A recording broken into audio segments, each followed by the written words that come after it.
Hello everyone, I'm Captain Logan and this is Superhero Rewind.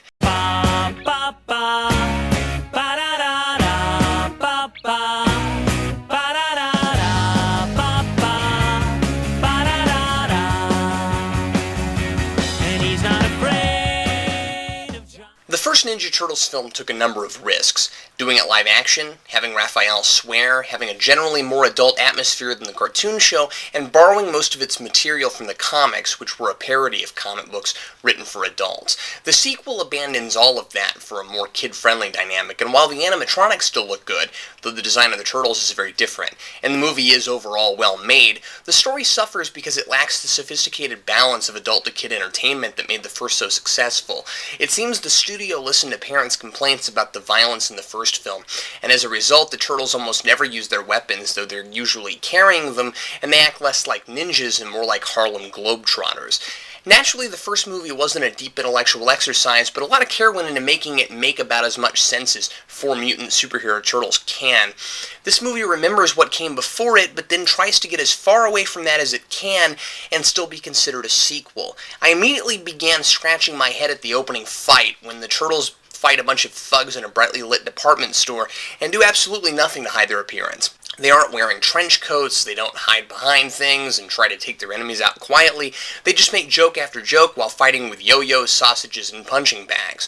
There's no good reason for this, especially since Splinter wants to get out of April's place and back to the sewers as soon as possible before they're spotted. He's still going on about how they don't belong in the surface world and how the humans wouldn't understand them if they knew about them.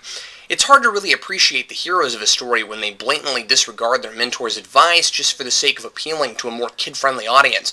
I also have a hard time buying that Splinter suddenly becomes okay with them revealing themselves to the world at the end after all that talk in the first movie about how they would be misunderstood and feared by the outside world. And the film wouldn't have to be dark just because the turtles have a sense of strategy. I would have preferred the tone of the first movie, but even if a lighter atmosphere was necessary, that doesn't require the dumbing down of virtually every element of the plot. Take the Shredder, for example. He's been reduced from the mastermind who operates a criminal underworld in the shadows to a bloodthirsty madman who wants revenge and is completely confused as to who defeated him. My biggest complaint about the first movie was that the turtles weren't the heroes. Splinter defeated the Shredder single-handedly. And to add insult to injury, this movie even comments on that fact. In April's apartment, Raphael says they have nothing to worry about because, quote, we took out the Shredder. Leonardo corrects him and says that Splinter took out the Shredder. So when Shredder awakens in a junkyard, having conveniently survived falling into and being smashed up in a trash compactor just so he could be in this movie, why is his only goal to get revenge on the turtles? What lame villain wants revenge against someone just because they tried to stop your evil organization? Especially since he knows full well that Splinter is responsible for what happened to him. Revenge is a lame villain motivation when there isn't something deeper behind it. It's the convenient, obvious choice for a bad guy with no substance, right up there with destroying and/or wanting to take over the world. The Shredder wants revenge on the Turtles for no other reason than the fact that this is their movie and they need a villain. And even if revenge on the Turtles made sense, I'd love for him to have another villain plan beyond that. I mean, what are his long-term goals? Does he want to put the Foot Clan back together once he's defeated his enemies? He goes through a lot of trouble to get the last canister of Ooze from TGRI just to make monsters to fight the turtle with. What's he going to do with the rest of it after he's succeeded?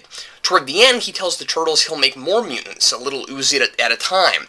I'm unclear about whether he expects to lose this battle, so he needs more monsters for later, or if he's going to keep making them after the turtles are dead. And even his costume has been reduced to look like something a little closer to the cartoon series. It's bright purple. And he feels the need to sharpen his helmet.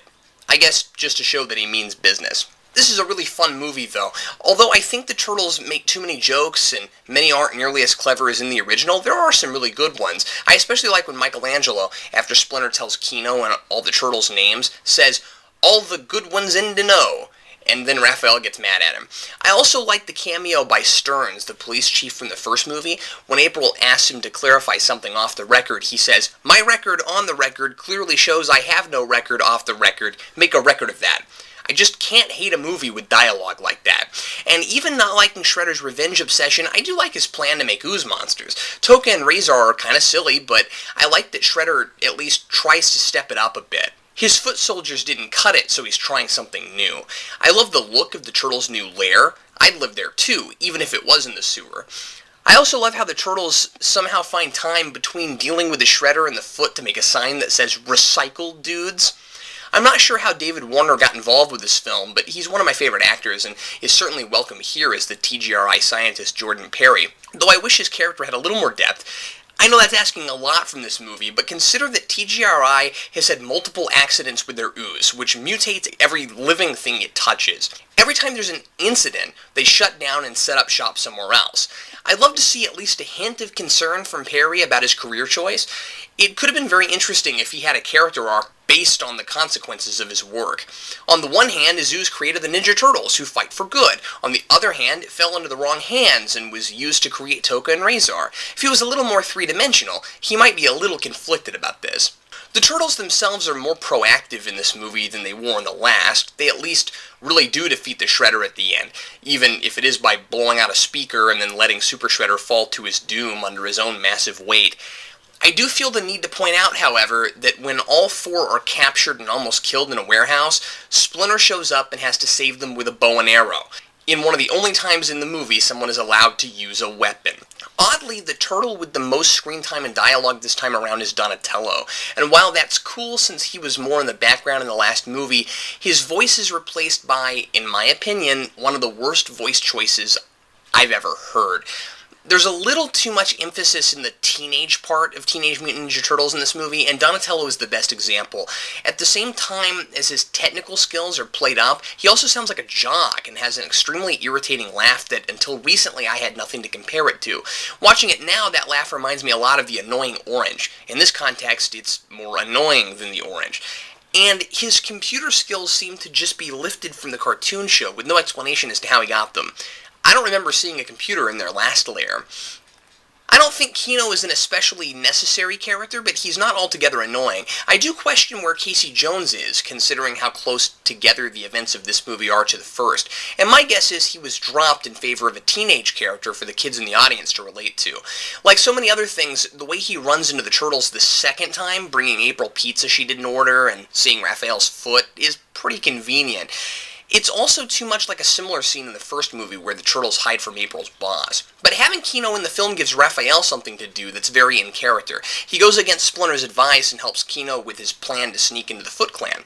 This is good because it gives Leonardo and Raphael one good scene to butt heads in. I guess you could make the argument that Raphael hasn't learned anything from the first movie, considering there he gets injured because he's ambushed after a big fight with Leonardo, and here he gets kidnapped after one. But it turns out to be the only plan that gets things going. I do find it funny that out of a couple dozen candidates, Keno is the only one to get to the final test. Is this how the Foot Clan chooses all their members? I mean, if it's that hard to get in, how do they have so many? And why are they usually as easy to beat as putties in Power Rangers? In order to truly enjoy this movie, you have to eventually give up on the notion that it's taking itself seriously. The tagline of the first movie was, "Hey kids, this ain't no cartoon." Much of this movie is a cartoon, just shot in live action, especially the final scenes. If it's possible for a movie like this to jump the shark, it happens when Vanilla Ice starts singing about the Ninja Turtles. I love how he's apparently making this song up on the spot while the Turtles are fighting Tokka and Razor. The song is called Ninja Rap. Who told Vanilla Ice they're ninjas? Certainly he can't tell just by watching them. And then of course there's Super Shredder. Even sillier than Vanilla Ice is the notion that Ooze gives Shredder bigger spikes and a muscle chest. He's huge, he seems completely unstoppable, and then he just beats himself by making the structure he's standing on cave in on itself. How lame is that? Finally, the film's subtitle is The Secret of the Ooze, and the secret isn't really all that interesting. All the Turtles learn is that the ooze came from some company that created it, and it spilled into the sewer accidentally. Not exactly a major revelation like, "Luke, I am your father," or "I came here in a time machine that you invented." And once again, it's made weirder by the fact that the movie feels the need to comment on it. Donatello tells Splinter he's frustrated because he always expected their origins to be more than that somehow. Nope, just about what you'd expect. But I do like Splinter's response to this when he tells him that their past doesn't negate who they are now and what they've become. Too bad Splinter has to keep solving all their problems for them. I'm giving Ninja Turtles 2 a 1.5 out of 4. It's fun and silly and surprisingly entertaining, despite all the things it might have accomplished had it been allowed to build on its predecessor, rather than trying to feel more like a cartoon.